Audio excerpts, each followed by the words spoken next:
أكلتنا النهاردة سهلة وبسيطة. مكوناتها موجودة في كل بيت، أكلة اقتصادية تنفع لغدا أو عشاء. تعالوا يلا بينا نشوف هنعملها ازاي.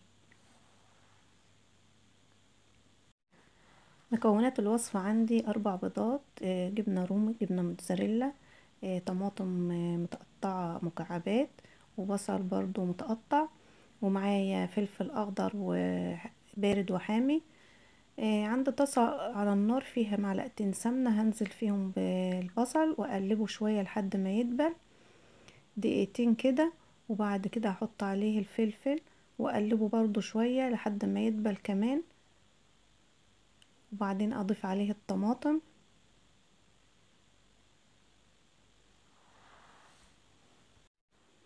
وبعد ما ضفت الطماطم هبتدي اضيف التوابل. وانا التوابل عندي ضفت ملح وفلفل اسمر وبابريكا. اللي عايز اللي حابب يضيف توابل اكتر يضيف. وهقلبهم شوية، وبعد كده اجيب كوباية مية مغلية اكبها عليهم واسيبهم يتسبكوا شوية على النار. وبعد ما يتسبكوا هجيب الهراسة بتاعة الفول وهرسهم كويس عشان ينعموا معايا.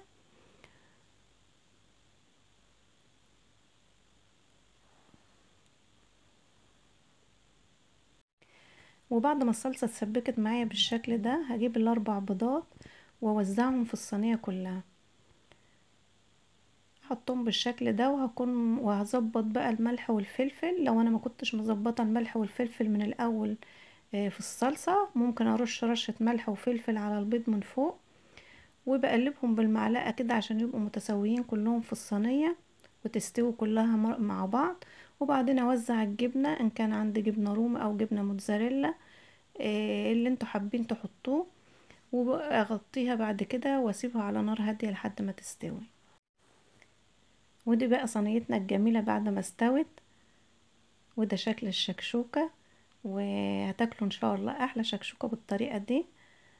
يا رب الفيديو يكون عجبكم، ولو الفيديو عجبكم ما تنسوش تعملوا لنا لايك وشير واشتراك في القناة، وتفعلوا زر الجرس عشان يوصل لكم كل جديد. ولو عندكم فيسبوك اشتركوا في الصفحة باسم اكلات سريعة ولذيذة من المطبخ.